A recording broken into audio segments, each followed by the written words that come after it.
Thank you. Thank you. Welcome to the Footballers Football Show on the road. Tonight we're in the company of Northern Ireland's captain Alan McDonald. We also have with us Simon Barker, who got a nice Christmas present today, a 3-match ban.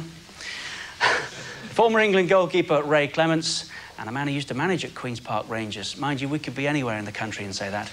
That's Tommy Docherty. Welcome, we are at Loftus Road, the home of Queen's Park Rangers.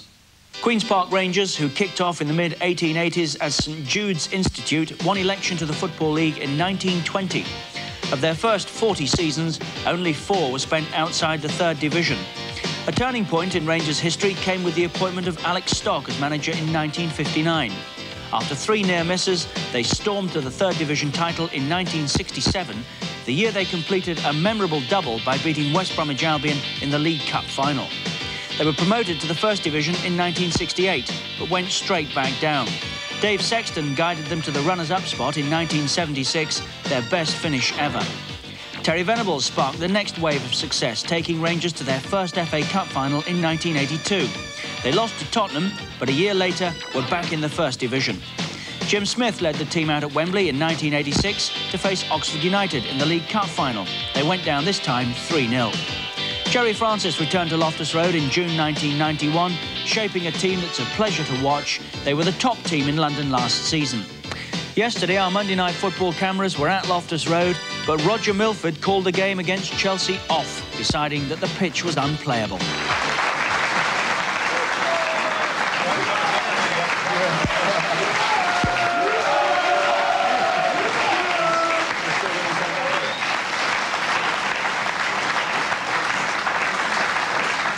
Yes, we invited Roger Milford to sit in our audience tonight, but he decided it was probably not a good idea. Alan, welcome. Nice to see you. How much of a disappointment was that last night, then? I think it's a big disappointment for us because obviously we're doing quite well at the moment, and Chelsea are having a bit of a rough time, and obviously we would have fancied getting the 3 points off them. And you know, obviously the lads were in today training, and most of them were a bit disappointed the game didn't go ahead. Is it difficult, Simon, when you get yourself geared up for a game, you're expecting to play, and then all of a sudden there is no fixture? Yeah, definitely. I mean, the 2 days previous, we was working on our pattern of play, which we do normally before a game, and obviously working on the defensive side of it, you know, looking at their strengths and what we're going to do to combat that, and obviously going forward as well. And then I heard on the radio, I think it was about 5 o'clock, I was just getting on the M4, and I just did a U-turn and got back and rang the club to find out what was going on. That was very trusting of you. Yeah, it was Capital Radio. It was a little plug for them. Oh, they're always right. They're always right. Yes, they're always right. Ray, nice to see you. That's good to be here. I wonder if the state of pitches these days is in fact a talking point. There are so many good surfaces around at the moment, aren't there? Yes, certainly. I think in the Premier Division especially, most of the pitches are very, very good quality. I think a lot of clubs have spent good money on their pitches. Not too long ago that Queen's Park Rangers actually replaced their pitch, so it was disappointing for everybody. It was all at home as well that the game wasn't on last night. Which made it all the more surprising that the game was called off then. You didn't see the pitch, did you? I only saw it from the television there, and you could see that when the tractor was going down the pitch beforehand trying to spike it, that the water was coming up at the side of the wheels and everything, so you could see that there was water standing on the pitch, and it would have possibly made it difficult to pass the ball on it. So, you know, everybody comes and wants to see a good game of football, and there were 2 sides last night who do love to pass the ball on the floor, and if the ball wouldn't travel, then he would have made a mockery of it. Difficult decision for Roger Milford. When he came, it had been raining heavily. There was a lot of surface water, and the information he had from the Met Office was that it would rain again heavily. He would have got his hair wet, wouldn't he? Yeah, that was another problem. Yeah. Tommy, nice to see you. Thank you, Richard. How nice are you? to see you. Is it nice to be back at Loftus Road? Well, I'm been a bit longer here tonight than I was the last time I was at Shepherd's Bush. And more successful. Yeah, it's always nice to come back to one of your old clubs. Pitches. Let's continue talking about pitches, if we may. Clive Allen was with us last night, and he remembered his debut here. You gave him his debut, right. And he said, "Blimey, I used to play on a pitch here when you were ankle-deep in mud." He thought that one was playable, but I suppose with memories like that, he would, wouldn't he? But have we gone a little soft? Is it possible to play these days on surfaces as good as they are, in almost any condition? Yes, I think good players can play on any sort of pitches. And Clive could score on any kind of pitch, good pitch, bad pitch. I think today, with the improvement in the stadiums, it's having a great effect on the grounds, where you've got clubs like Manchester United having great difficulty for years with their pitch. When the stand covers the ground completely, I believe their intake affects the growth of the roots of the grass and whatnot. But by and large, I think 9 times out of 10, the early part of the season, up until about Christmas, the pitches are in magnificent condition. You get the odd bad one, of course, I suppose that's natural. There's a situation as well, though, I think that when the pitches are bad, that the staff are thinking long-term as well. Maybe they could have played last night, but it would have made such a mess of the pitch that they would have never got it back for the rest of the season. I can remember a situation where Tottenham played at White Hart Lane against Notts Forest in the semi-final of the Rumbelows Cup, I think it was then, and it was in such a state, the pitch. The game was played, and it was a fantastic, exciting game on the day. But for the rest of the season, the pitch was an absolute nightmare, and it affected the quality of play that was played on that pitch. I think that was one of the concerns last night, and this pitch notoriously is not good, Alan, is it? But is that reason enough then for putting the game off? The fact that it may be affected for future games further down the season? I think to be honest with you, the problem with our pitch is that it hasn't been down that long. It's only been down 3 or 4 years, and it is based on sand. And by all accounts, from what we heard today at the training ground, was that there were certain areas around the pitch where you could sink in ankle deep in mud. And of course, in nowadays, with obviously the amount of players some players are worth, and the injury problem that you can have, I think that was the referee's reasoning, was that someone could step in one of those areas and twist an ankle or maybe break an ankle, which, you know, it could be a very serious injury. His knowledge on this occasion as well was useful, as he said, you know, I know this pitch well. Well, it is based on sand, you see, and of course it sinks a little bit, obviously, and that is the problem. I mean, again, that, as Tommy, we were talking earlier on, I mean, he can remember the Q.P.R pitch when he was manager, and right over the far side, over at, right under the stand, I mean, opposite the tunnel? Yeah, opposite the tunnel. I mean, 10 yards in, I mean, you could guarantee by November that was his bald, and it was really, really muddy. So, I mean, this pitch is a lot better than it used to be. But still, obviously, we have a little bit of problem with the sand base. Just thinking about your Christmas present today, that's a real blow for you, of course, isn't it? Because you're inactive now for a while. That's right, yeah. It was going to be 2 weeks on Wednesday, so obviously it was going to be my last game before having Christmas, and looks like I've got New Year's Eve off as well. So I was just saying last year, actually, it was the first time I'd been out New Year's Eve for 13 years, ever since I was playing as a 16-year-old at Blackburn. And but it looks like it's going to be 2 times now in 14 years. First time sent off, was it? No, it was my 3rd, actually. Was it? Yeah. It wasn't for tackling, of course, was it, Simon? It wasn't for tackling, Tom, was it? You know him too well, Tom. Always for retaliation, though. One of the most violent players in the game today. Not at all, not at all. Just to finish up on the subject of pitches, we saw Nuneaton play Bournemouth in the 2nd round of the FA Cup, a replay about, I think it was 10 days or so ago now, and that literally was a mud bath. So you can understand supporters coming here last night, Tommy, wondering why the game wasn't on. Is there one rule now for the elite and another for the rest? There always has been, I suppose. But at the end of the day, it's down to the referee. If he thinks that it's dangerous and it shouldn't go on, it won't go on. I don't know whether he consults both managers, which he should do, because they've played the game, obviously, at a very high level. And they're in a better position, I think, than most people to say, well, we're quite happy for it to go on. We think conditions will improve rather than get worse, because when you've got 22 players scuffling about the pitch with the studs, that's extra drainage as the game goes on. And sometimes you see some of the best games you see, and goal-mouth scrimmages and incidents, is in wet surfaces with the balls shooting across the goal and defenders are slipping in and making mistakes. We've already heard, so I can ask you this question, we've already heard that both Queen's Park Rangers and Chelsea wanted to play last night, but have there been occasions in your experience when clubs have wanted games off and they've been put off? Well, I was involved in one, Chelsea versus Barcelona in the European UEFA Cup match. We had 4 or 5 injuries and we were playing them on the Wednesday night. And I got the fire brigade in on the Tuesday evening to slightly dampen the pitch a little bit. And for some unknown reason, the Swedish referee with Wellington boots called the game off the next day. And were you not also party to an incident in the Manchester derby? Yeah, we had a game with Manchester City, Man United, local derby on the Saturday. And it was in doubt on Friday. 3 or 4 inches of frost and ice, and the referee was Clive Thomas. who that year had more bookings than Thomas Cook's. And he came out to examine the pitch. He had the Crombie coat on and the Monte Cristo cigar and the ball in his left hand. And I didn't know where he was going. I thought he was going into some shop window. And he said, I'm going to test the pitch. And Ron Saunders and I said, well, put the ball on the 6-yard line as the goalkeeper would do and run and kick the ball. And he did this and he went head over heels in the air, didn't he? Then we decided to throw a ball in the air and Ron and I would challenge him in the air and he says, no, you can't do that. I said, why not? He said, the game's off. And we're off just for a short time. Back in a moment on the Footballers Football Show.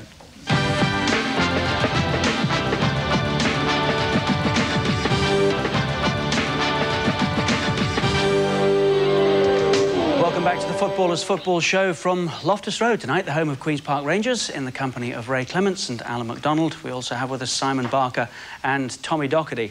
And no apologies for bringing up the subject of the England manager's job, because it's back in the news today. Jimmy Armfield has said he's got 5 on a shortlist. Anybody up that end care to second-guess him? We know the 2 Howards get a mention, Wilkinson and Kendall. Anybody else got thoughts on the other 3, Ray? Well, with all the talk that's going around at the moment, Terry Venables must have a chance. The bookies don't very often get it wrong, and they've made him favourite and stopped taking bets on him at the moment, so I would think that he would certainly come into the equation somewhere. Jerry Francis? It's been banded about, hasn't it, with a gaffer, but I mean, it's well known that Jerry's contract finishes in the summer, but again, only Jerry would know that. Of course, is that unsettling, that sort of talk, in the dressing room, around the club? I think it can be at times. I mean, we've discussed it and what we would think, you know, would happen if Jerry went, you know. But again, Jerry could be the only one that could answer that. I mentioned it last night when we were talking to Bradley Allen. Ray Wilkins did a piece in one of the national newspapers at the weekend saying, give him the job, because that's the only way to stop him walking away from the game. Well, I mean, Jerry's made the statement that he doesn't want to become old in a manager's job in football, because he says you never get any younger. You know, I mean, that's a fair point. I mean, because at the end of the day, no job's worth dying over with the stress. I'm sure Ray could verify that in a manager's job nowadays. It is very stressful. Not at the moment, I couldn't. Is Ron Atkinson on that list, do you think, Tommy? Yeah, he's bound to be. He likes his teams to play attractive football. All the clubs he's been involved with, he's done very, very well. But I think, as Ray says, Terry Venables has got to be the name that springs to mind. The only thing that worries me about that is that the Sun have tipped him. And, and the piece in the paper this morning, Joe Lewis was unlucky last night in one of his fights. And they keep getting things wrong all the time. But he would be the obvious choice. Everything being right, Terry has got the top credentials, I think, to be the next England manager, but whether he will or not, we don't know. What about a Ray Wilkins? I mean, can I throw that one at you, Simon? Is it necessary to have had experience at club level, do you think, to manage England? Could Ray walk out of here and pick the best 11 players in the country and make them play? Well, I don't know. I think that's maybe a risk that they might take. I mean, speaking to Ray, he obviously has ideas about the way he wants, you know, a team to play, and I think he's very strong-willed about that. And you know, I'm sure that he will make a good manager. Whether he actually would want to go into club management first before he actually went for international management, then I don't really know. But I mean, obviously there was in the paper today about Everton being interested as well. I mean, obviously Ray would have to look at that. He's always said that he wanted to finish his playing career. As I was saying before, I think Ray's in the enviable position where when he finishes his playing career, he'll be able to get a job just like that. I think a lot of other players use a real player-manager role to get into a club and to start on the managerial ladder. And I think Ray's in a position where he would get a top job. And I think it's really up to Ray, you know, which one he picks, really. It's only recently that Howard Kendall's name's come up, Ray, isn't it? And yet, is there a manager today that's got a better record at club level than Howard Kendall? Well, I think Howard was mentioned actually before Graham Taylor was named as England manager. I think he was one of the names that was actually being put around then. It didn't happen then when he was being really successful. Unfortunately, in the last couple of years, he hasn't been quite so successful. But he is now available, and that seems to be one of the problems the FA are coming up against at the moment, is actually who wants it and who is available for it. And that seems to be a big problem. Well, that makes Terry Venables the obvious choice then, doesn't it? Because he wants it, or so we hear, and he's available for it, isn't he? Well, he is. You've worked with him. What sort of character is he? I mean, I mean, a lot of the supporters here remember him from the time that he was at this club as well, and he is a smashing man to work for because he gives you a job and you get on with it. And he's always there. If there's a problem that you don't think you can cope with, you go to him and say, look, not too sure about this, and he would sort it out for you and say, deal with it that way. So his ideas are right on the game. He's managed top clubs. He's managed in European football. He's played international football at all levels. Although some people might say, well, that doesn't mean that you're going to be a good international manager, because Ray Hodgson in Switzerland has never really played at any level. But it was something that was always thrown at Graham Taylor, wasn't it? That he hadn't played at the highest level, so therefore he didn't know what to expect. But it doesn't necessarily... I mean, the Swiss manager has proved that. Yes. Switzerland have always been down amongst the minnows, and all of a sudden they've qualified for the World Cup, so... It could be thrown at Big Ron, couldn't it? I mean, Ron, with respect, didn't play at a high level. And in Scotland, we had Andy Roxburgh, who played at an even lower level. And look where we finished. Anybody out here got any thoughts on the England manager's job? Let's try over here. What do you think? I can't see why we can't think of a foreign manager. Why does it have to be an Englishman? Foreign manager. Beckenbauer. A Cruyff, a Tommy Docherty, yeah, I mean, why not? Foreign manager, why are we so insular in this country then? Why don't we think about appointing a foreign manager, Tom? I think it's just, we take it for granted when England are looking for a manager, or Scotland or Wales, or Northern Ireland for that matter, that we go for our own type. I mean, the Republic, it's only people who have gone like for Big Jack, who've gone for a Geordie. And it shoots Big Jack down to the ground, you know. Mind you, we read that Wales are courting Terry Venables if they can't sort their problems out with Terry. I don't think so. I think that's just kite flying by the papers again. I think if Terry Yorath doesn't stay with Wales, which he will do, I think they'll probably go for maybe Mick Walker, who's also a Welsh lad, who'd be a good choice as well. A Norwich manager. Norwich manager, yeah. Who was with us last week, of course. Question, yes? Why not Terry Venables or Tommy Docherty? Quite agree. George Graham. What about a George Graham or a Kenny Dalglish, for instance? I would definitely give it Kenny Dalglish, but I mean, there's no way he would actually leave Blackburn. I mean, he's got a dream job there. He's got, you know, all the money in the world. He's got a hell of a job to do there to make them a big, big side. I mean, I left Blackburn 6 years ago, and it's completely changed. It's completely changed. I mean, it will be a Man United. It will be a big, big club. Do you believe that? That it can be that big? It will be. It definitely will be. 6 years you've been away, have you? I haven't looked back since. Then he started doing well. Let's get a feeling. Middle name's lucky. Let's get a feeling out here on the floor of who English football fans would like to see in charge. A show of hands for Terry Venables. You see, this happened at Chelsea the other week, and it was virtually unanimous for Terry Venables, wasn't it? What about a Ron Atkinson? Anybody here a big Ron fan? Anyone? Hold on, Ron. I'll vote a contract. Howard Kendall. Anybody like to see Howard Kendall running England? Oh. Why? No, why definitely not? Well, basically, in the last 3 or 4 years, I mean, obviously he had his good run a few years ago, but since then he hasn't had much success. He got a team together. Obviously, they've gone their separate ways, and I don't think he'd be the kind of person England would go for now. One of the big problems, as you know, Jerry Francis has said before, is that a lot of managers like to work at club level. And Jerry Francis, if you look at our junior team and our reserve team and our first team at the moment, are doing very, very well. He's got them organised because he works to a certain system, and he's got them all working together.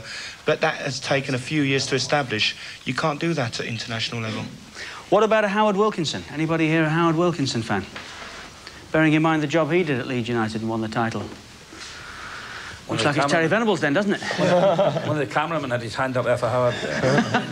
No, but he was born in Leeds. I don't think there'll be any over here. problems with There's a questioner over here. Just a minute, Tom. Sorry to interrupt. Fairly sort of trivial point in a sense, but Wilkinson proved that he couldn't handle temperament or flair with Cantona and got rid of him ridiculously for the same fee that he sold him for. Well, it's an interesting argument. I don't know if it proved he couldn't... How would he deal with, like, the Gascoignes of this world? Fair enough, all right. Well, I'm not sure that it proved he couldn't handle temperament, but it is an interesting argument, Tommy. He sold Eric Cantona. There was plainly a problem. More important than that, he signed Vinnie Jones.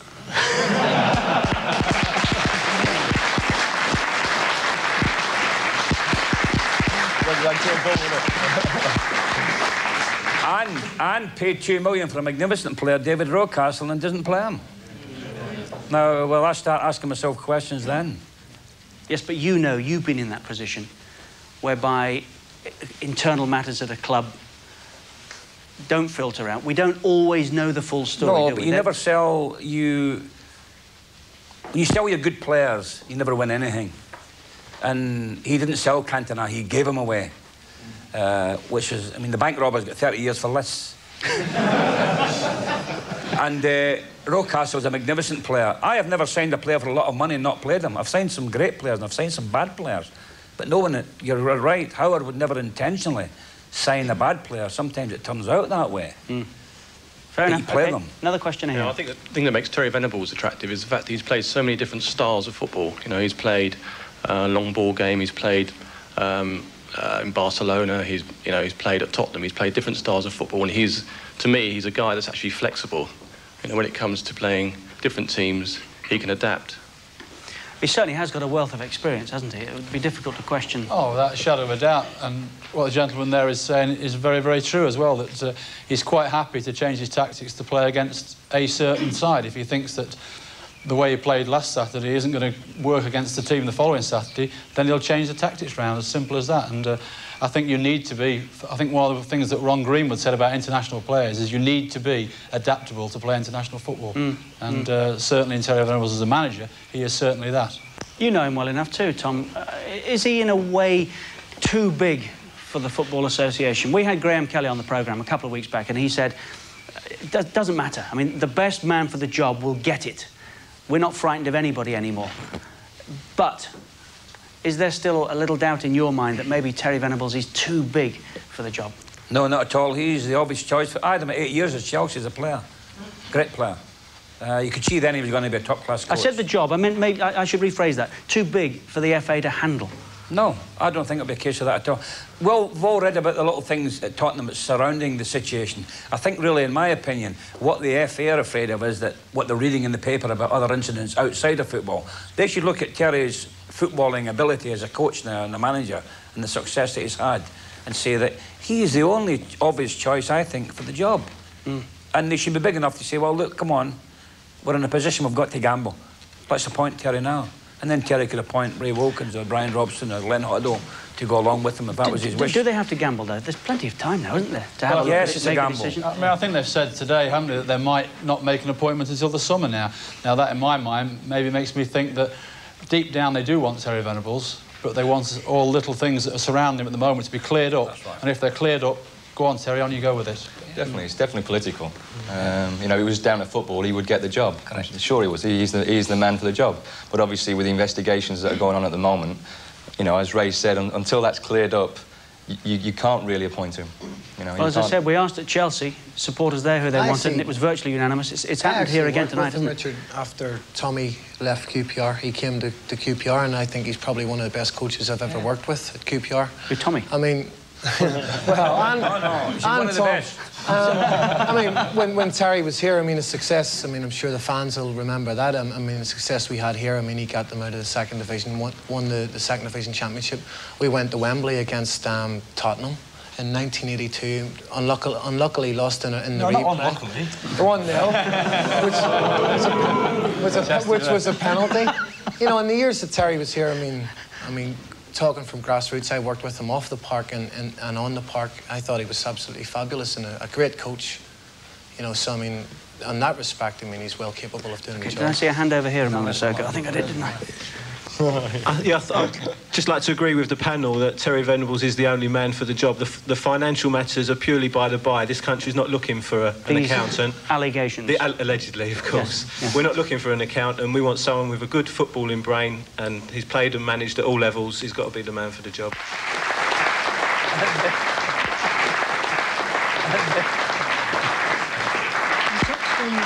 About someone the FA being frightened off. I think that was the case with Brian Clough a few years ago, because he would have been the ideal choice a few years ago, but I think the FA would certainly frightened off by his aura. Do you think that's the case, Tom, with Brian Clough? No, not really. I think they're two different people altogether. I mean, Brian is abrasive and he would just tell people, like, what to get off. They couldn't handle that. I know for a fact Brian went for an interview. It began at 9 o'clock. And Dick Ragg, one of the international committee, came in about 9:30. And Cloughy told him immediately if he was the manager from now on, he'd have to be in at time for the meetings at 9 o'clock, not 9:30. So whatever chance Cloughy had to get in the job that morning went out the window. Him and Cherry had a point, though, didn't he? Him and Cherry are two different types of people altogether. Questioner here. Does the panel not feel, though, that we're wasting time, waiting until the summer to appoint a New England manager, bearing in mind we've got the European Championships coming up? I mean, I know we've only got a couple of friendlies between, but surely the squad could get together and... You'd rather see it done now and... I'd rather see it done now. Yeah, I think there's a case for that, but as you say as well, there is only two, and there might only be one because there's some dispute over whether the Germany game will actually take place in Hamburg at the moment. So there may only be one international before the end of the season. And because it's such a big decision for the FA this time, I mean, there has been more discussion probably about this England manager than there has been ever before. And because of us not qualifying for the World Cup, there are so many decisions to be made. The FA have to get it right this time, I feel. And that's why they're making sure and taking their time they do get it right. OK, last one on this subject. Sorry, Alan, go on. I think also looking in the paper today from what was said, the FA felt that it wouldn't be right for them to interrupt if it is a current manager in the Premier League or in the Football League. It wouldn't be right for them to interrupt a club's season. You know, if a club's doing quite well and they want a manager, they want to wait until the end of the season before they offer him the job. It occurs to me they might be waiting for Jerry Francis. I just think somebody I'd like to see involved, not necessarily as manager, is Bobby Robson, because, I mean, we came very close to winning the World Cup with him. Yes, you worked with Bobby Robson, Ray, didn't you? What about, I mean, available again? Worked off the substitutes bench with him, yeah. Well, he was a judge, wasn't he? See what you think, Ray?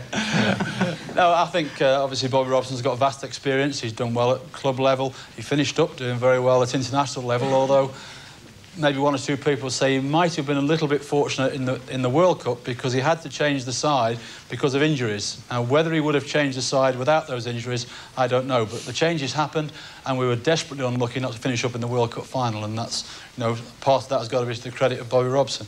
And of course, he's been abroad in Europe, and he's done well there as well. And he's very unfortunate to be out of a job because of one result when Sporting Lisbon got beat by, well, an average Austrian side, I think it was. Salzburg. Salzburg, yeah. Still top of the league. Done my homework, you see. Yeah, well done, Tom. You see, lesson in doing your homework, well, he knows. Yes, I know.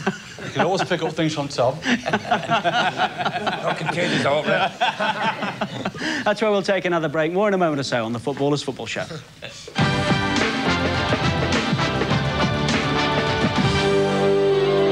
Welcome back to the Footballers Football Show from Queen's Park Rangers tonight. The other side of the break, we were talking about the England manager, who that should be. I was just wondering, Tom, during the commercials there, is it possible to pick out potential managers in a dressing room from players?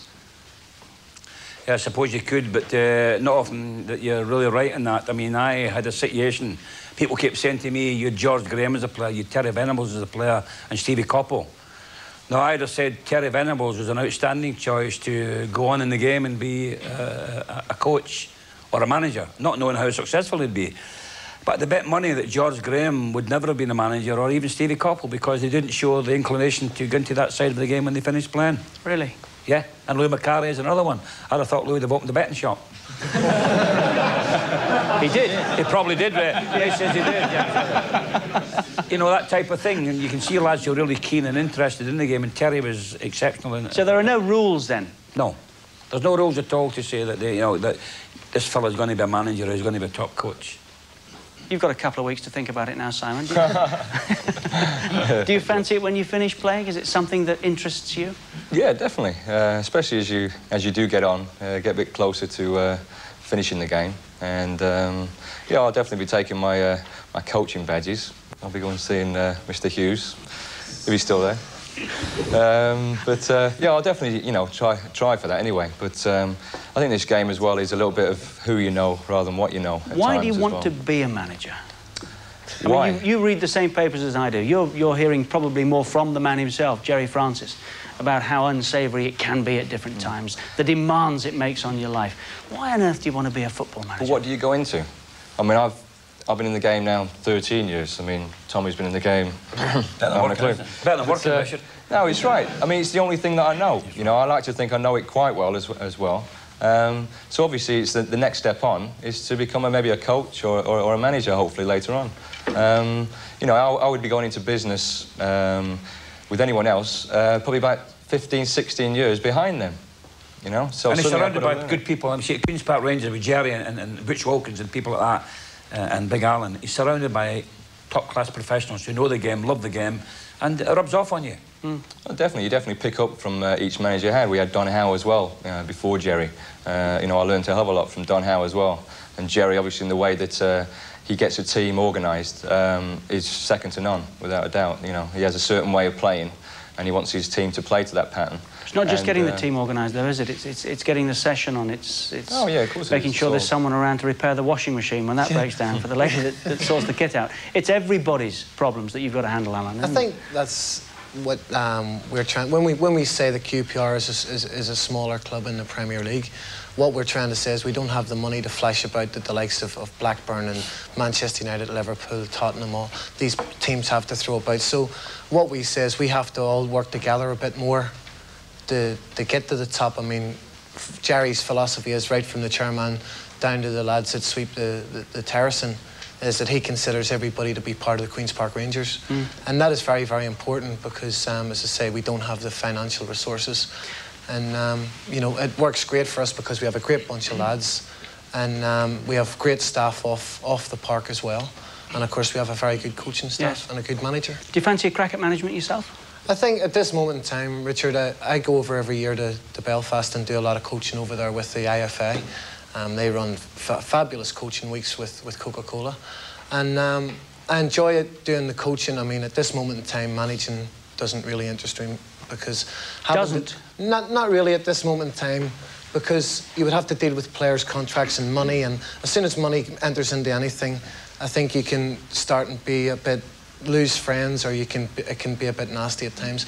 I would like to start off in coaching maybe, and then if the time comes and I decided that I would like to be a manager, then fair enough, I would do that. But at this moment in time, I would prefer working on the coaching side rather than going out and being a manager. That's honest enough. Did you have plans, Ray, as you edged towards the end of your career? Was that something you were thinking about, or did it just happen? Well, I think when I was sort of 25 years of age, then I always said to myself I would never be a manager because the only certainty about it is you're going to get the sack. Whenever it be, whether it be 6 months or 6 years, you're going to get it. And you were right. Exactly, yeah. It was in between 6 months. I just managed a year, yeah. But as my career went on, when I got sort of around 30, I thought, well, you know, I need to get my coaching badges anyway, because having been in football, it'd be nice to try and put something back into it, having taken a fair amount out of it. So I took my coaching badges and everything, and then, when I had to retire, Terry very kindly offered me the goalkeeping coaching job at Tottenham Hotspur. I did that for a year, then the reserve team manager job came up, and I did that for 3 years, and then moved to the first team. So I slipped into it very nicely, but I did want to at least coach when I finished, because I think, as all lads around this table and the doc as well, when you've been in football such a long time, you have got a love for the game. You must have a love for the game, otherwise you wouldn't stay in it this long. It's as simple as that. And because it's the only thing you've done and the best thing you've done in your life, then you want to continue it as long as you possibly can. Do you miss it at the moment, or are you happy doing what you are right now? Oh, I'm enjoying what I'm doing, but I do miss it. I miss that, you know, the banter in the dressing room and the fun you can have on the training field, and the adrenaline on the Saturday. Even if you can't be out there playing, there's still an awful lot of adrenaline pumping around managers' and coaches' body from 3 o'clock till 20 to 5. So I miss all that. I do enjoy what I'm doing now, but if I got the chance to go back in, then I would go back in. Same question as I put to Tom. When you looked around that Liverpool dressing room, was it possible for you to pick them out and say, Dalglish, he'll do it? Yeah. McDermott? Well, you just picked the name I was going to mention there. You know, you looked at Kevin Keegan, because he was so successful, I didn't think he would go into it. I looked at Graham Souness and Kenny Dalglish and thought that if they wanted to go into it, they would be successful at it. I looked at Terry McDermott, and he is the one person I never, ever thought he would go anywhere near a football field when he finished playing, because he was such a character, great to have in the dressing room, laugh a minute, tremendous player, but had no interest in tactics whatsoever. Just wanted to play and enjoy himself and just have a good laugh the rest of the time. But it's all about blend, isn't it? Kevin and Terry have got together, and Kevin does probably the more serious side of it, and Terry makes sure the dressing room's light-hearted and there's never a dull moment, and altogether it's worked as a great team spirit for Newcastle, which shines through on the field. Of course, no matter how good you are, Tom, as a manager, a lot of your success depends on who you've got in the boardroom, doesn't it? And you must have worked with some terrific directors and chairmen down the years.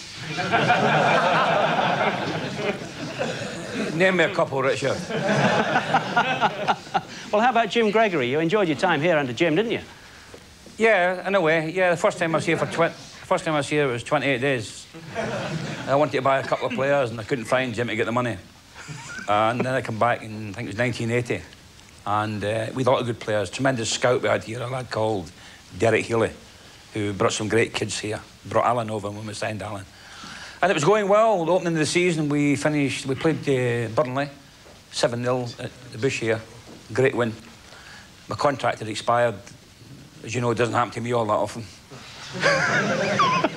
And we had a board meeting, Jim and I and the secretary, and Jim opened a bottle of champagne, nice start, and out made a few business calls. We said, "I'll be back in 20 minutes, Tom." Half an hour later, Mr. Gregory burst into the boardroom. He says, "Mr. Manager?" I said, "Yes, Mr. Chairman. I'm calling it a day." I said, "Don't be daft, you're doing a great job as chairman."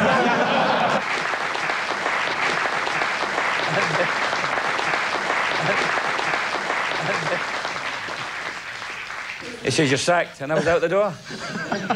But the one thing about Mr. Gregory, you knew where you were, you know, he didn't beat about the bush. That was it. Right down there. Hill slain or not, and you were out. You had a good time at Rotherham as well, didn't you? I beg your pardon?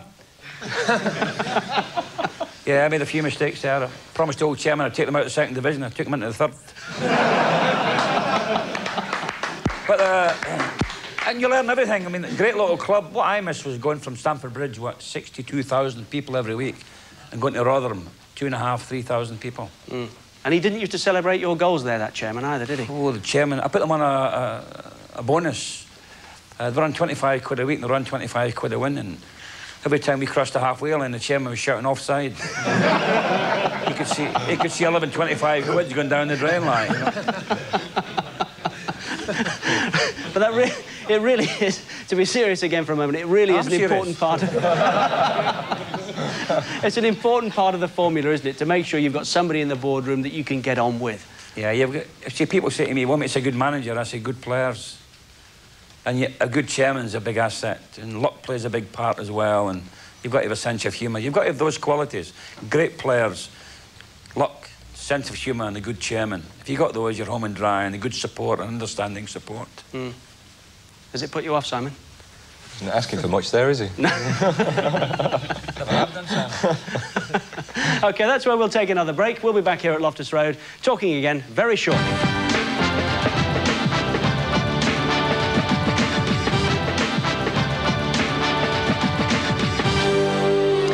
Welcome back to the Footballers Football Show from Queen's Park Rangers tonight. We have with us Ray Clemence and Alan McDonald. We also have Simon Barker and Tommy Docherty. And a questioner on the back row. We had a quiet time of it there for a while from the floor. Let's get some more questions. I'd just like to ask the panel what their view is on the FIFA changing of who can play for which country now. And don't they think it's strange that 11 foreigners can now win the World Cup for their country? 11 foreigners can win the World Cup for their country. And if you think about it, you can only play in Europe with 3. Yeah. I'd just like to know if they feel that you should only be able to play for the country where you're born. Right, Alan McDonald.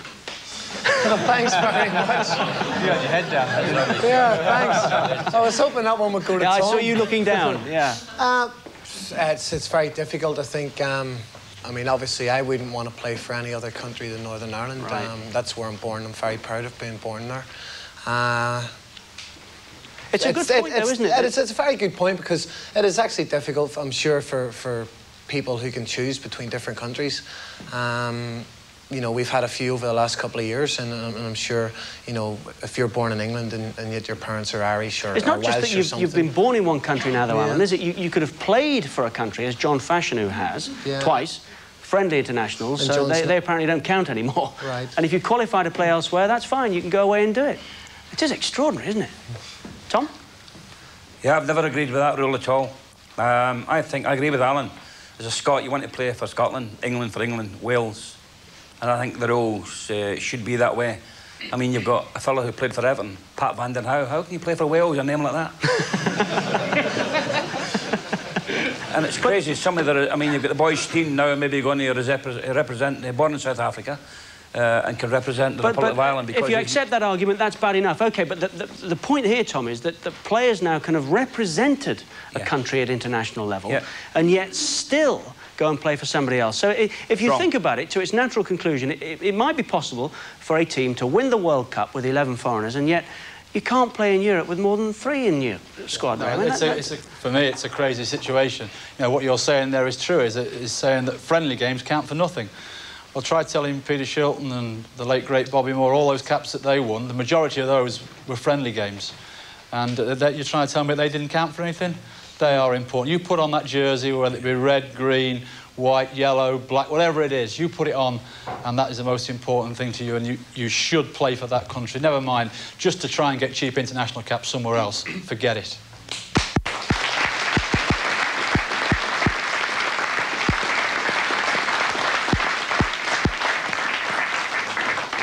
Simon, you're saying quite right, but may I put the other side of the argument that for countries like Wales, where there isn't an untold source of players, for the Republic of Ireland, for instance, they've maybe got to spread the net a little bit more broad, haven't they, and go and look for players that qualify, in inverted commas. Yeah, that's right. I mean, I'm thinking of buying an Irish setter. Fancy Jack Charlton fancies a midfield player, I'll be all right. It's, no, that's right. I mean, we have 3 of our young lads at the club. I mean, we've got Carl Reddy, who is Welsh, Alan McCarthy, who is a London boy, and Michael Meeker, who's a real London boy. And, you know, but obviously it's nice for them, you know. They probably thought they would never play for England, and it's nice to get an international call-up, you know, it's under 21, and hopefully, you know, get in the full team as well. Just before we leave, I think that's such a good question. The more I think about it, this business of winning the World Cup with 11 foreigners and not being able to play in Europe with more than 3 in your side, that's a piece of nonsense as well. That's got to go, hasn't it? It is, really, because you win the championship with one team, and you've got to put another team out for the bonus, which is playing in European football, because you might have won that Football League Championship with maybe 5, well, 4 certainly in there. And now you've got to leave one out the following season. He might be a very, very important player, so it is farcical. The problems Alex Ferguson had this year. Nice ones, though, aren't they? Yeah. That's what he's got. The latest name being branded about is Kerry Dixon, wanting to play for the Republic of Ireland. Well, having played 8 times for England, surely this is getting farcical. That's another very good example. I actually played against Kerry at Wembley when I played for Northern Ireland, when we qualified for Mexico '86. And I'm sure Kerry's very proud of the caps he's won for England, and I'm sure he wouldn't, you know, swap allegiance and play for any other country, never mind which one it is. Well, we've got a probably can't blame the players for actually trying that one, but there again, you know, it's up to the actual FIFA to get it all sorted out. I think it's a situation that if you've got a choice, like before you play for anybody and you've got a choice, then OK, if you've got a chance of playing for Ireland and you feel you can't play for England, then fine. But once you've made your choice, once you've played, then you stick with it. You don't go anywhere else after that. That's right. I think Matt Le Tissier is the latest to have that choice, isn't he? Born in the Channel Islands and qualifies to play for any one of the home countries. Mac Le Tissier, I think. Play for France as well, Matt. Yeah, and France as well, probably. Well, at the moment to play for Scotland. And we're grateful for anything at the moment. That's the trouble, of course, isn't it? But he is a fantastic player, Le Tissier. Why isn't he playing for England then? Well, who was the manager? Didn't pick him. What are you he saying? Can't even get any Southampton's team, and he's a world-class player. Yeah, fair enough. There is the other side of the argument, of course, that sometimes those are the least consistent, and that's why they don't play regularly. Probably, but I mean, he's still 10 minutes of him and the game's over and done by. Finished, gone, dusted. Yeah, it certainly was against Newcastle. Where are my questioners? I saw a show of hands over here a moment or so ago. Let's get this one over here. Question for Alan and Simon. The chairman has got $5.5 million in from the sale of Parker and Wegerle and Senton, and he only seems to have spent just over $1 million. Where's the money going? Well,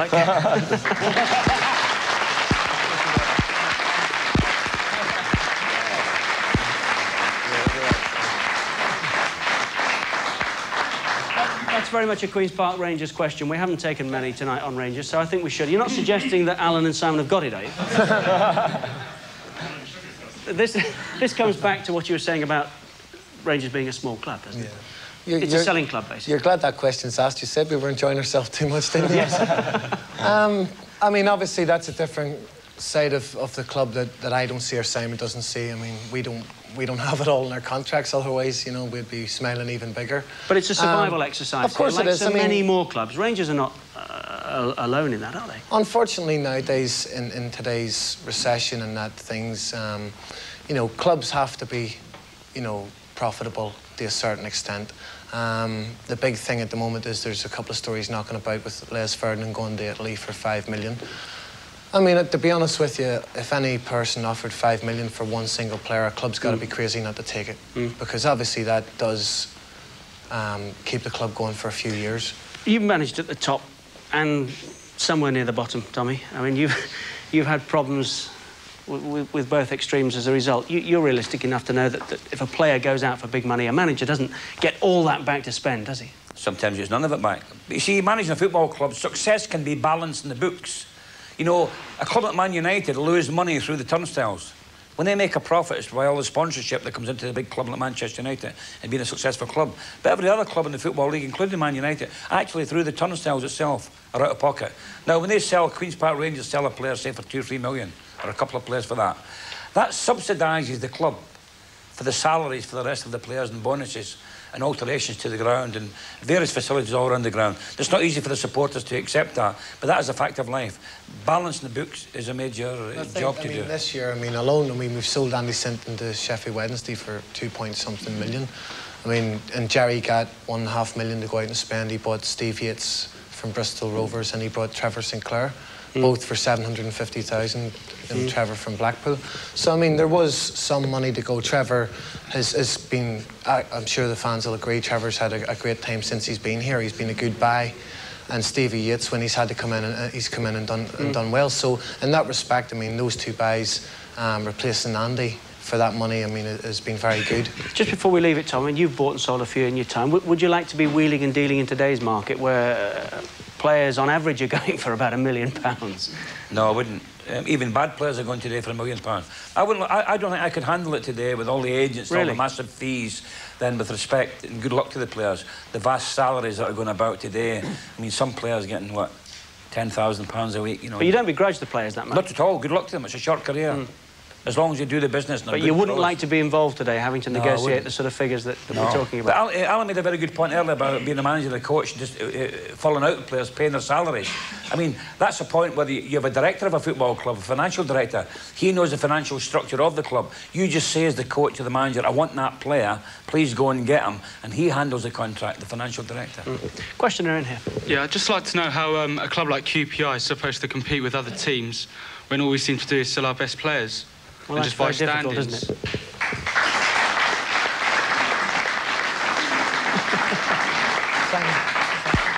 I think Alan was pointing at Simon. He's taking enough as he wants tonight. Go on, Simon. No, again, I think it does come down to finance again, you know. I think, you know, I'd love sort of Andy Sinton to have stayed at the club. You know, he was a very, very important part of the way that we played and the way that we finished top London club, 5th in the Premier League. And, you know, I think that was a great achievement for a club like Q.P.R Rangers. And obviously, I think we were looking to sort of go on from that. But obviously, with the finances as well, that Andy had to go.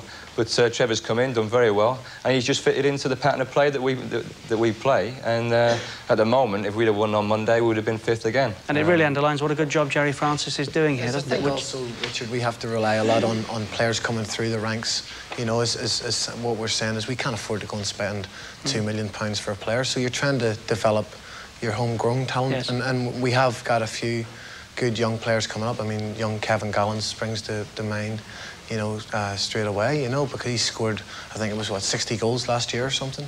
So, you know, we have to breed our own sort of talent. I don't think it just happens at the small clubs either, Richard. You know, I can go back a number of years when Richard Gough was at Tottenham Hotspur, and for me, at that particular time, he was the best centre-half I'd played behind at Tottenham Hotspur. And I think we bought him for something like $750,000, and within 18 months, we'd sold him for $1.5 million. And I actually went to the manager and said, I can't believe why we've done that. We're a massive club, and we've got a great centre-half in front of us here, and we've got rid of him. And the manager tried to explain to me, as the doc has done there, is that you will find out if you ever go into management, you have these situations where you might not want to do it, but you've got to do it for the finances of the club. And you later discovered that was for yourself, didn't you? Yes. Do you think Man United can be catched and who could catch them? Oof, that's a question everybody's asking at the moment, isn't it? The million-dollar question. Who can catch Manchester United? You've played them this season, Alan?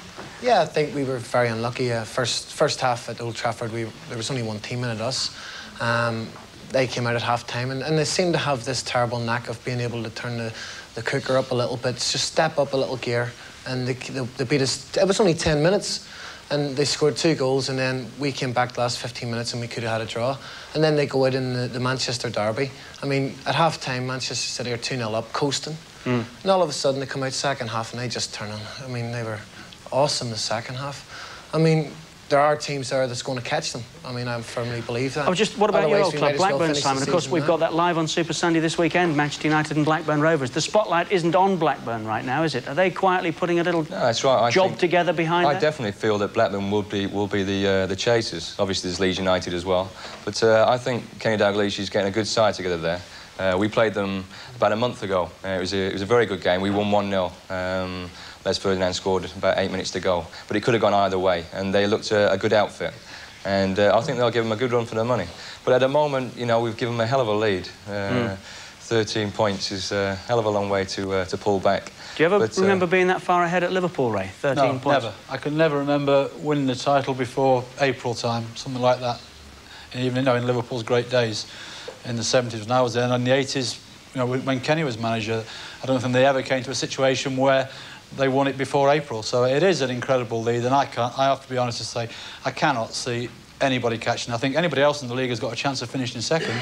I really do think that it's competitive for second place, but I do not think anybody else can catch Manchester United because of what Alan says. They have this knack of sometimes not playing particularly well, but getting a result. You know, we saw on Sunday, they played well first half, they got 1-0 up. Second half, Villa came back into it more. At one stage, it looked like Villa might snatch something. All of a sudden, bum, bum, bum, it's 3-0. Game's finished. And they've got such talented players in so many positions that it's difficult to keep them all quiet. Thomas, I haven't been there to hear it, but it has been reported to me that you have been critical of Manchester United these past 2 or 3 years at different occasions. Not this year. Not this year. That was the question. Yeah. Are you happy enough now? Oh, delighted. They're great to watch. The league's finished. Forget it. I'll tell you that now. Just forget it. When Ray was talking about April at Liverpool, he meant they won it every April, Liverpool in those days. 8 years out of 10. And Man United's in a similar situation. I criticised them as a pundit 3 years ago when I was a lot disappointed in them when they threw the league away, when they lost it in the last 3 matches. Absolutely, they had it won and they tossed it away. Now, the different class. Specialty watch. They've got so many good players coming from so many different parts. I mean, as a man, you would say, mark him, but you've only got 11 players, you can't mark everyone.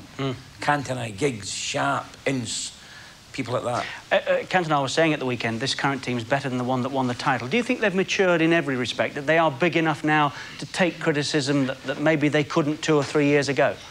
Yeah, I think the experience of, after 27 years not having won it, and the year before, after 26 years, where they actually threw it away when they could have won it, then they won it last year.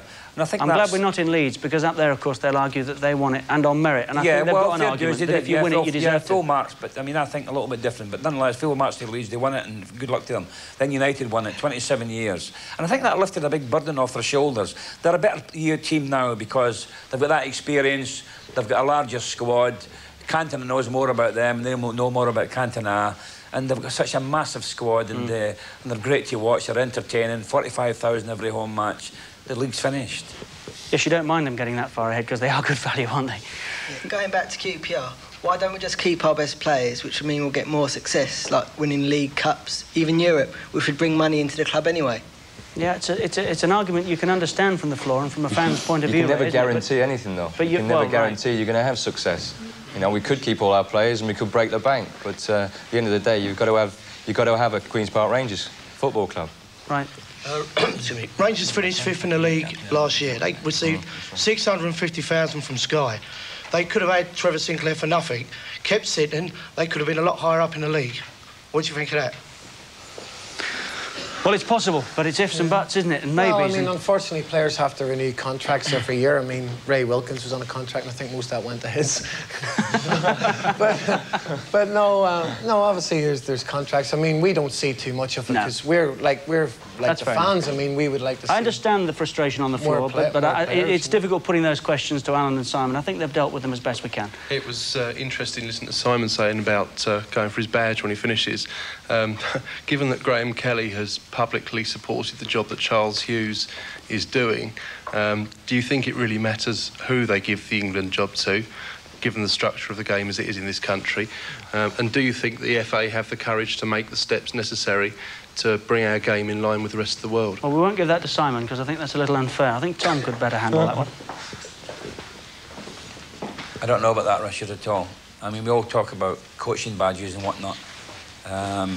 We were talking about it earlier before we come on tonight, weren't we, Ray, about coaching badges important. You've got to go there and get a badge. It helps you get a job.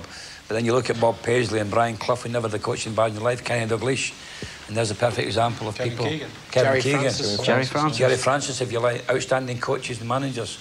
So no, I don't think it really matters at all if you've got a coaching badge or not. It depends on the ability that you've got yourself to handle and organise players. It is a very important point, isn't it, that is the FA going to appoint somebody who doesn't have their coaching certificate, which is accepted throughout the world and is apparently throughout the world a very, very important certificate, that if you've got that certificate, you can go anywhere in the world and coach and are respected for getting it. Now, are they going to appoint somebody who actually hasn't got that? I'm not saying it's wrong. I mean, I'm quite happy to see all the names that have been mentioned. Do you think they will? Who haven't. I don't know. I mean, that's an interesting point. I don't know whether they will. I mean, you look at Germany. It takes you 9 months to get a coaching certificate in Germany. So in other words, if you're a manager of a club, you've got to leave it alone and go into the coaching school at Cologne.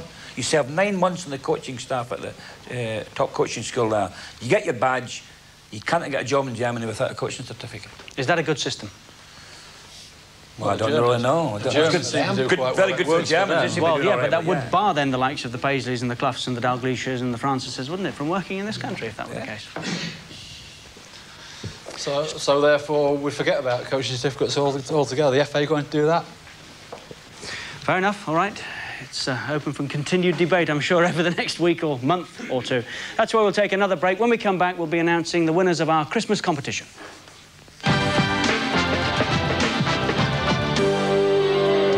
Welcome back to the Footballers Football Show, and now the answers and the winners in our Christmas competition. Remember, we were offering up 22 genuine Premiership jerseys, like this one of Les Ferdinand's.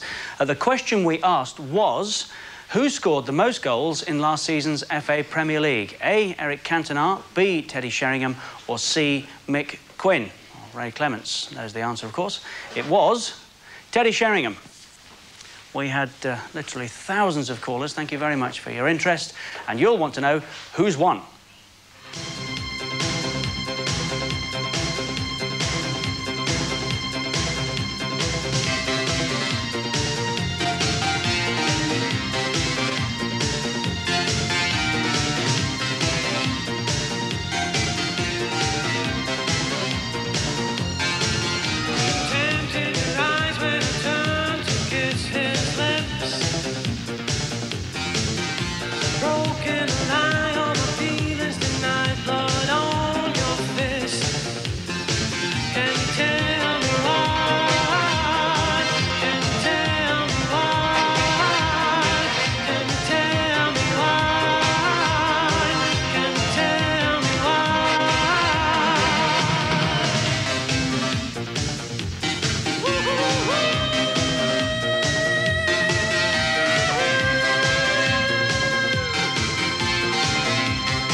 There we are. Thanks for taking part. Hope you enjoyed it, and we'll try and do another one soon. Roger Fleming, I noticed, won Les Ferdinand's jersey. He's not in the audience tonight, is he, Roger?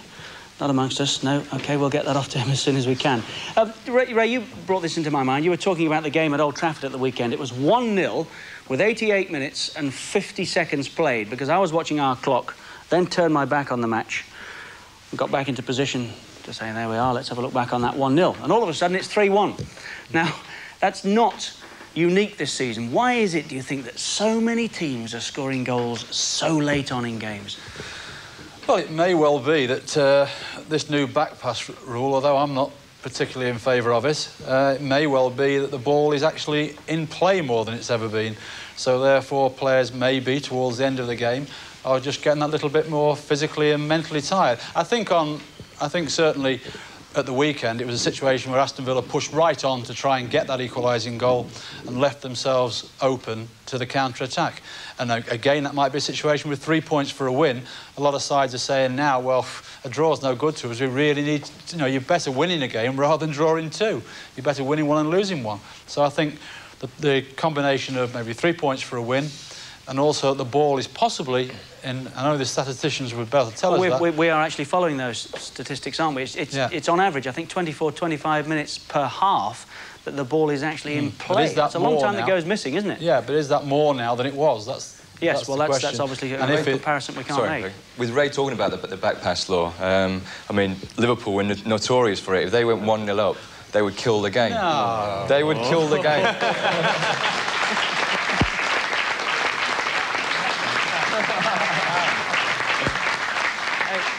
It was, I mean, they were notorious for it. I'm sorry, I've got to defend him. Any minute now, you'll be saying they get more penalties up there than anywhere else.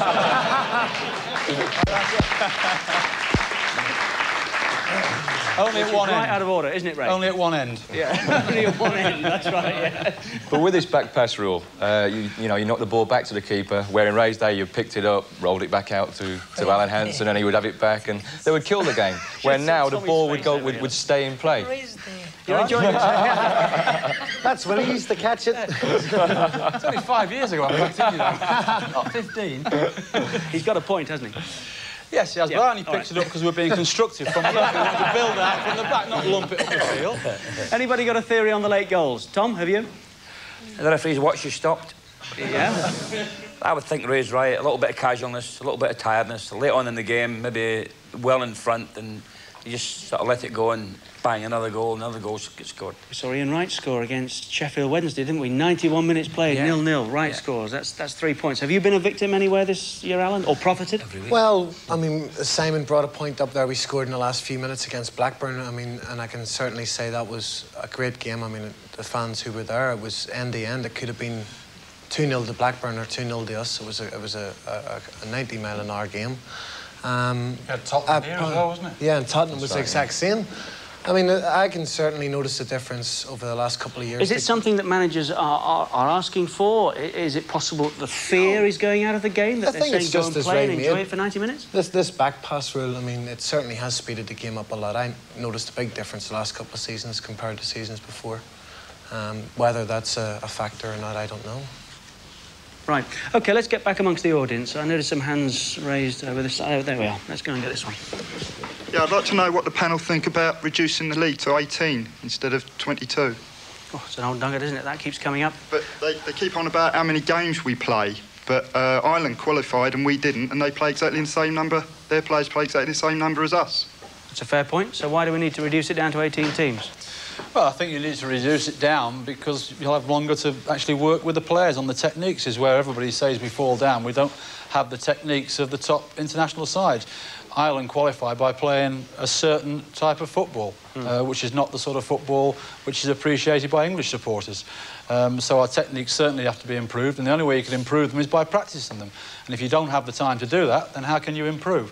But you've got the problem that there's too many chairmen that are fearful of going out of the Premiership division, because that is where the money is. If you go out of that division, then you're virtually a nobody in the league. It's a terrible thing to say with so many other directors and players and fans throughout the country who do their bit for football and turn up and support their side and do everything they possibly can for their particular But you club. understand those chairmen. It was Sir John Hall, wasn't it, of Newcastle United, who described the rest as the League of Nothingness. I mean, harsh, but if you're down there... Yeah, so while that exists... It's hard, isn't it? So while that exists, then therefore chairmen who are maybe regularly around the middle of the table or lower are not going to vote for four sides to go out of it. Young fella here I know has been champing at the bit to get a question on. What is it? It's a different point now about Les Ferdinand getting sent off at Liverpool. Where he kicked the ball away, and the referee, Vic Callow, the following Saturday, I think it was an Ipswich game, it was 0-0 draw, And then we saw it on telly later that night. And it was Robert Varshica, wasn't it? We saw it on Super Sunday. Sheffield United. Yeah, I saw it on that Sheffield as well. United and Everton, that's right. Good lad, yeah. Okay. Some other BB. Okay, you can keep asking the question then, go on. Yeah, and he kicked the ball away and the referee didn't do anything. And we've heard today that Les Ferdinand's ban is still going to take place. Yes, I think Vic Kello's point on the Sheffield United game was that he wasn't certain that Varshica wasn't playing the ball to the goalkeeper. Whereas in no, listen, I'm only offering up his explanation. Whereas in Ferdinand's case, he was certain that that was a case for ungentlemanly conduct. Now, let's say to start us off with, the goalkeeper would have had to make a world-class save to save Varshica's back pass, I'll tell you. I mean, that's the players and managers' biggest sort of gripe with the referees and linesmen is that there's no sort of conformity of decisions. You know, at the end of the day, you can maybe look at the Eric Cantona decision when, you know, against Norwich. I mean, to be fair, I think most people thought he was going to get sent off. Yeah, you know, should have got sent off. You think he but he should have didn't. He done, didn't even get booked either. Yeah. You know, I went for pushing someone away. No, you went for violent conduct. Look at your face at the time. At the end of the day, I went. So, you know, surely the conformity of decisions should be that everyone goes. You know. Mm. If Eric Cantona doesn't go, then nobody should go. I think referees have tried to address that. The rules these days are such that there shouldn't be any grey areas, but there continues to be, doesn't there? I mean, are we ever going to get to utopia, Tom? I don't think so. As Simon says, it's lack of consistency. I mean, that particular game, Norwich, when Cantona should have got sent off, it was a terrible foul on the Norwich player, and they were just sort of pulling each other back. Brian Gunn, the goalkeeper for Norwich City, complains to the referee about something, and he books him. Excuse me. Mm. Which is just lack of consistency amongst the referees. It's common sense as well for referees, isn't it? I mean, that incident there with Les Ferdinand, they're losing by a goal. There's very few minutes left on the clock. He's not going to kick the ball away, is it? It's as simple as that. He's going to try and keep the ball in play if he had actually heard the whistle. And to get sent off for such an innocuous thing, for me, is just not using common sense. And I think, you know, that has to be in a referee's makeup as well. We've heard today he gets a one-match ban. And he's not that type of person, is he? I mean, he's not that type of player. He's not a fiery type or always in trouble. He plays the game the way he should be playing. Like Barker, you mean? Yeah. Taking a leaf out of the cricketing book, has the time come for a second referee? Second with referee? A video? With a video. The problem with that, and we've discussed it many times, of course, is that you can't put 15 cameras in at every Premiership ground week in, week out, can you? It's fine when the television's there. Tried. Yeah, we've tried. Yeah. But what about a second referee? Someone looking on... It's very true, especially with the money that Premier League teams are earning as well. I think maybe that, that is something we can look at. But obviously with the American football as well, it is all based around the TV, and there's so many stoppages. If you actually do go over to America and have a look at it, there's so many stoppages, and people are just not used to that in Britain. And don't we mess about with the rules enough anyway? Correct. Yeah, Tom? Too much. Yep. Too much. I'd just like to make a point when you was talking about reducing the clubs to 18. I mean, we won the World Cup with 22 First Division clubs. So, could you explain to me why there is a necessity when we've clearly played the same amount of games as what we play now in 1966? How many games a year did you play with Liverpool, Ray, at their peak? 70 plus? Well, 60 odd to 70, yeah. But the game now has got so much quicker, even from when I retired 5 years ago. The game has got quicker and quicker, and therefore it's putting more and more pressure on the players physically. And it's because it puts so much pressure on them physically, it takes them longer to recover. It's as simple as that. So that's why it needs to be reduced while the game's played at that pace. I mean, I know you think it should be addressed this point, Simon, don't you? That there's too many games at the moment. That's right. I mean, we had a little period a few weeks back that we were playing Saturday, Wednesday for 3 weeks, and I had 4 fitness tests before 4 games on the trot. Filled them all. And it was a point where my body wasn't quite recovering, and obviously you're not playing at 100%, and that is the problem that you do get. Yeah.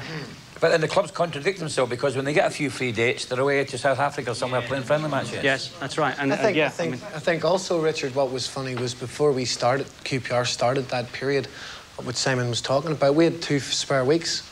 I mean, I was lucky I had an international game in Northern Ireland against the Republic game, but our last game was the Saturday previous to that international game, which was 10 days. And then we didn't play again as Q.P.R. until that Saturday after that international. So the lads had 2 weeks off. and then they go into, you know, 2 games, 3 games a week for 3 weeks. That will keep coming up time and again, won't it? We're right out of time, I'm afraid. The next time that you'll see us is a week from today. Footballers Football Show on the road, January the 11th at Millwall next week, with George Best, Frank McClintock, Ray Clemence and Alan Mallory looking back on '93 and forward to the second half of the season. Thank you, Ray Clemence, Alan McDonald, Simon Barker and Tommy Docherty for joining us tonight. Thank you very much, Queen's Park Rangers, for having us. I'll see you on Super Sunday at Old Trafford. Have a terrific Christmas. Goodbye.